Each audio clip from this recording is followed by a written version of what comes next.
Taksim Square is calm. Police now occupy nearby Gezi Park, whose proposed demolition sparked the clashes.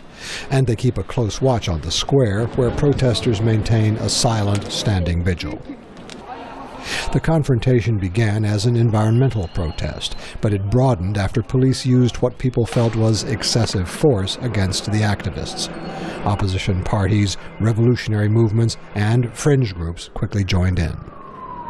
Security guard Sati A says he was appalled by the police violence and what he says were inflammatory remarks by Prime Minister Recep Tayyip Erdogan.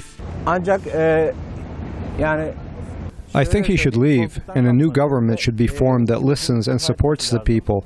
He should stop calling protesters looters and stop turning people against each other. Sewile, a teacher who gives only her first name, says the government's authoritarian response fueled the protests.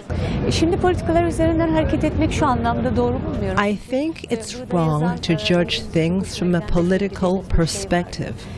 We are not under any political party's flag here. We all have some problems and want to be heard. We want equality, justice, and law. Mr. Erdogan remains popular in places like this working-class neighborhood in old Istanbul called Eyüp.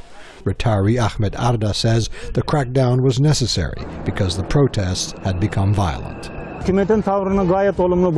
I think what the government did was right. I am 50 years old. I've never seen such horrible things that those protesters did. Many people like Mr. Erdogan's Islamist credentials. Even more back him because of the economic prosperity during his 11-year rule.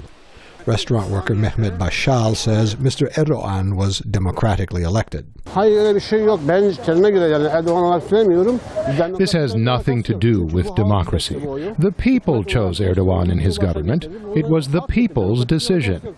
Boğaziçi University professor Kare Jalishkan says the country is divided. The supporters of Erdogan are doubtful about his leadership potential. The supporters of opposition parties are there, but they don't know whether they're going to grow. Now there's an accordion of undecided, around 20%. It's an educated guess, but just a guess, okay? And they are going to decide what's going to happen. At Taksim Square, Nune Toper and her friends say they will maintain their vigil. I think the protests will continue. As long as nothing changes, we will be here. As a result, many people believe the protest will only end with the elections due in the next year. Scott Bobb, VOA News, Taksim Square, Istanbul.